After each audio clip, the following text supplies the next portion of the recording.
Hey you guys, it's your girl Internet, and today we coming at you with the video, and it's called Mase exposes Diddy gay affair with Pastor T.D. Jakes. That man, no, he is too old to be diddling and all this old craziness like he doing. And don't you supposed to be a pastor? Why are you into all of this stuff? You need to be sitting back. You need to be trying to save souls, sir. That's what you need to be doing. Instead of all this old nastiness, craziness, rituals, and all like that these people into it. So why are you hanging out P. Diddy at the nasty parties?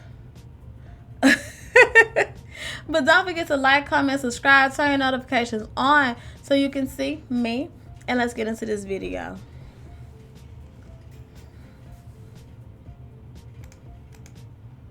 And I want to tell you why, if the devil can use him aggressively, then I want you to know God could use me aggressively. Confusion is because for years, these guys have organized a mass organized effort to slander my name behind the scenes. So every time I say something, you're just seeing my part because their part is behind the scenes. Right. But I want you to know I'm up for it. I'm up for it. I'm anointed for it. Why do you think T.D. Jakes was at Puff Daddy's birthday party? Bishop Jakes was at a Diddy party. There could only be two reasons: money or sex. Right. That's all that happens at Diddy parties. Money and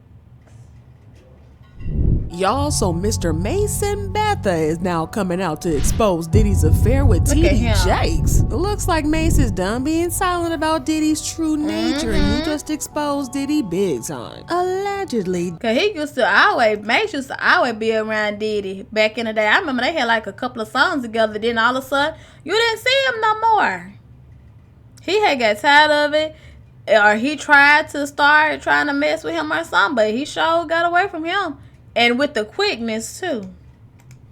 Diddy has been in a weird gay relationship with T.D. Jakes for the longest time, and Mase just came out with some tea. But that's not all, because Mase is also accusing Diddy of allegedly forcing all his Bad Boy Records artists into freak-offs with him, Oh my God. holding their careers over their heads. Mase has had a lot to say, and this drama just got insane. How much money do you think I owe this guy? One album, and then he became a fake pastor and went and conned people, and then y'all gonna let him throw dirt on the God's name?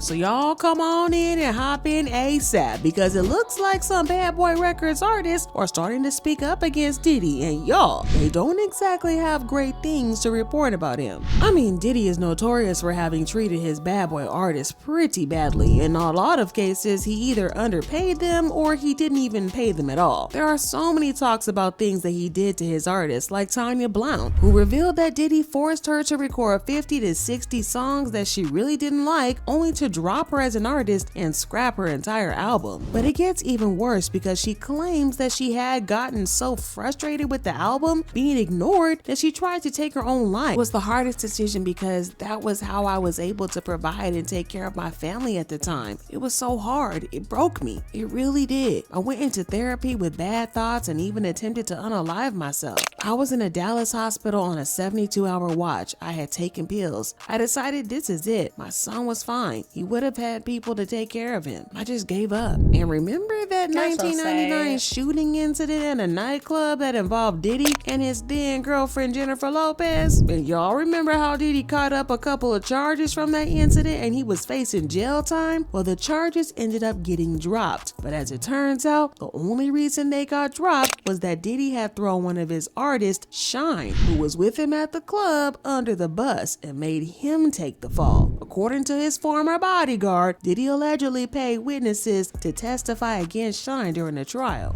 Those people were testifying. They were brought to Puff first, saying that what they saw against Shine, what they saw Shine do. The DA didn't even know those people existed.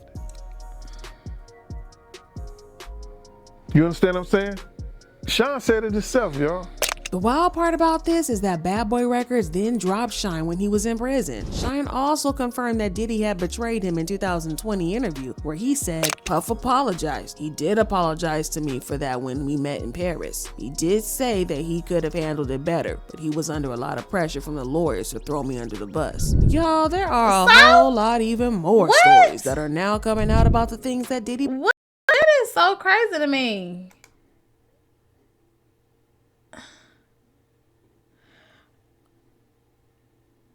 The pressure from the lawyers, that is what caused him to throw you up on the bus. Boy, he was gonna throw you up on the bus anyway. That is so crazy. You was gonna take the fall for it anyway. He put his artist through. But that's gonna be a story for another day. But it shouldn't be all that surprising that none of his former artists are standing by him during these lawsuits. In fact, some of them, like Mase and Betha, are even speaking up against him and exposing the messed up things that he forced them to do. And as it seems, Mase is sick and tired of sitting by and watching Diddy act all innocent because he recently came out to spill his own tea. He is now claiming that Diddy had been in a long-term gay affair with Pastor JAKES, that Diddy allegedly used to force his artists into freak-offs with him. Now, it's been so many years since Mase left Bad Boy Records, but it looks like he is still holding a huge grudge against Diddy, and that's not going away anytime soon. And honestly, I can't even blame him for holding a grudge because not only did he leave Bad Boy Records on bad terms, he allegedly did not get paid. He's saying that Diddy went around and slandered him in the industry and made it impossible for him to get signed to another label. And that explains why Mase was never able to get signed after leaving Bad Boy. And he really didn't work in the music industry again. Mase always insisted that he wrote most of Diddy's raps in the 90s and he never got paid for it. Well, not only did Diddy deny this, but he also mocked Mase and called him a fake pastor who was trying to deceive people. You know, I did one album with Mase. One album. How much money do you think I owe this guy? One album, and then he became a fake pastor and went and con people. Now, this is the reference to the fact that Mase became a pastor after leaving the industry. Well, Mase thinks that it's ironic that Diddy referred to him as a fake pastor when Diddy is literally friends with Pastor T.D. Jakes, Oh, how been big he looks. side-eye from people for years for being a fake pastor. Now, Mase is now coming out to expose Diddy and T.D. Jakes' gay affair. But before we get into that, I want to talk about what Mase has to say about Diddy giving his artists back their masters. So remember when Diddy made a big show back in September when he gave his artists back their publishing rights to the songs they released under his label? He has held the sole rights to the publishing and he randomly decided to give them all back just to be nice. At the time, he said, "It's just doing the right thing. I think that we as an industry and as a people have to look in the mirror and make a shift forward. It's about evolving, leading by example, and reforming an industry that needs it in a world that needs reform. I'll tell you one thing that I do want people to know. This was done like 2 years ago. Everything just got taken care of now. It's not a publicity stunt or anything like that." Well, according to Mase, it was indeed a publicity stunt from Diddy because he was trying to buy favor from as many people who knew his secrets as possible. At the time, he was in the process of trying to settle Cassie's lawsuit out of court and he was trying to cover all the bases. Well, like I said, Mase has held a major grudge against Diddy and he is now speaking up, exposing some pretty messed up secrets.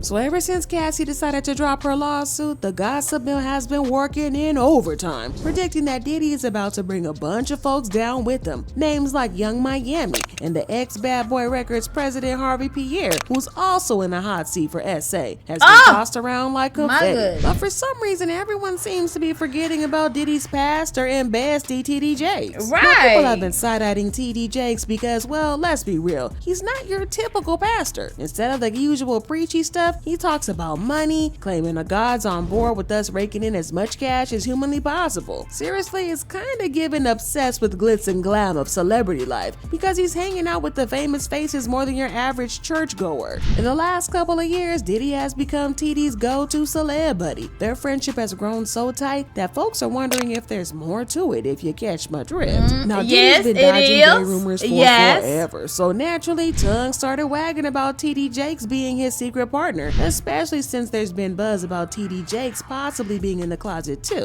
The gossip peaked when TD Jakes' son got busted for trying to solicit gay sex from an undercover cop. Now, Diddy and TD Jakes have been tight fitting Kim Porter. In fact, when Kim passed away, TD Jakes made a post on Instagram saying, "My family and I would like to offer our love and condolences to Diddy and his entire family as they traverse this tragic loss of Miss Kim Porter. Though you may grieve her absence, realize that many people never have such love in all of their lives. You are blessed to have someone to miss. May God's grace guide you through this challenging time." Diddy even asked him to officiate Kim's funeral, and he accepted. Yeah, they are that close. Golly, they are close. TD Jakes has been a constant presence at Diddy's parties.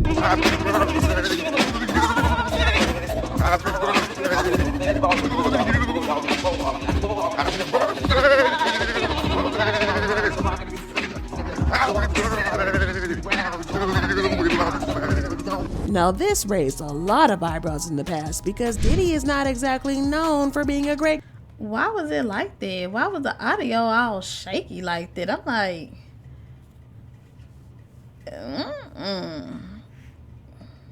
why is it shaky like that? Guy. Now, I'm not trying to be judgy, but even before this whole Cassie thing, there has been a lot of talk about the shady stuff that Diddy does in private, especially at his parties. Diddy's parties have been the stuff of legends since the 90s, and there has been talk of gay sex and debauchery of all sorts that happens at these parties. So, what exactly was TD Jakes doing at these parties over and over again over these years? Well, Jaguar Wright was right there to answer our questions, and she had some very interesting things to say. Why do you think TD Jakes was at Puff Daddy's birthday party? If Bishop Jakes was at a Diddy party, there could only be two reasons: money or sex. That's all that happens at Diddy parties: money and sex. Well, according to reports, Mase is now backing up Jaguar on this, claiming that Diddy and TD Jakes are actually intimate partners. Oh my no, gosh. Scratch that. Insiders report that TD Jakes is one of Diddy's several male partners that he likes to get it on with, and they have been hiding in plain sight all these years. Mase also had this to say. And I want to tell you why, if the devil can use him aggressively, then I want you to know God could use me aggressively. Okay, Mase. I mean, dang. But wait, because there's still more. Remember how Cassie said that Diddy forced her into freak offs? Well, according to Mase, she was not the only one, because Diddy allegedly forced his artists into freak offs as well. In a recent he was episode getting of this told podcast with Cameron, they spoke about a time when they hired an escort and things almost got out of hand. So remember the part of Cassie's lawsuit where she said that Diddy didn't get her permission before forcing into a freak off? The first time Mr. Combs hired a man and brought the man to his home in Los Angeles. The man, Mr. Combs, and Miss Ventura wore masquerade masks and ingested drugs. Mr. Combs directed Miss Ventura to perform intimate acts with this man while Mr. Combs watched them. He got off to it while he directed Miss Ventura and the men to do specific intimate acts. The entire encounter lasted multiple days, but Mr. Combs began to call the arrangement a freak off, or FO. He would repeatedly tell Miss Ventura at random moments that he wanted an FO, and Miss Ventura was eventually expected to facilitate the location and the hiring of male escorts. Well, according to new reports from an insider, Mase and Cameron were recreating the freak-offs that they had been forced into by Diddy. The insider claimed that Diddy allegedly had this weird initiation thingy where he basically forced his artists into freak-offs after he signed them, and he also allegedly fed them a lot of drugs. Those artists who refused allegedly never got their songs released. They were dropped without any reasonable explanation. Now this kind of makes me wonder if this was the real reason he dropped Tanya Blum and why she never had any release under Bad Boy Records. Well, fans are not exactly surprised by this at all, and they left comments saying, You know what's crazy? Even the people you think who would have a moral compass was around Diddy knowing that ish was going on all along. Like, what the F was TD Jakes doing around Diddy? The fact that anyone is surprised by Puffy and or all these pimps in the pulpit is totally and utterly ridiculous. And something about TD Jakes never sat well with my spirit. I surely didn't think of this, but I'm not surprised. Whoo-wee, keep exposing these wolves in sheep clothing. Now y'all go ahead and let me know what you think about this situation in the comments below, and then check out this next video. I sure didn't ever like TD Jakes. For some reason, I was always like, it's just something about that man. I don't know. And the Lord will always tell you who people really are, because he gonna give you a feeling. He be like, well, no. You're gonna be like, no, it's something about that person. It's just something about that person I don't like. I know everyone have ever did that, because I know I done did that. I know I done did that to a few people. I'm like, no, it's just something about that person. I don't like, I don't want to be around that person or nothing. You just don't never know what people be into. But I'm glad that Mase is letting the Lord, if he is, I hope he is letting the Lord use him, because and he need to keep on telling what Diddy did to him, those other young men, those other artists, not just the men, but let them know, like, let people know, like, y'all need to really watch out. Y'all thinking y'all want to be famous, but no, y'all don't. Like, if you're gonna be famous the right way. Don't let people push you into doing things that you don't want to do. Stand up for yourself. But you guys should let me know what you thought of the video, and I will catch y'all in the next one. Bye, you guys.